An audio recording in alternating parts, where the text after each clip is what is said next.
This one, on the other hand, unit shut down with 2 faults.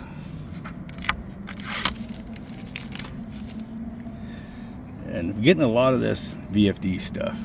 One, we just found a belt off, broke. Let's check that belt though. Dude, these things have been open for a long time.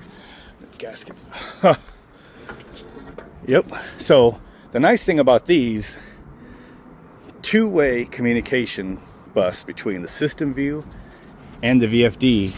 And when the current goes weird and everything, because the belt breaks, VFD goes in a fault. Like that. And that fault is communicated over here. So that's at least the second screwed up belt here so far.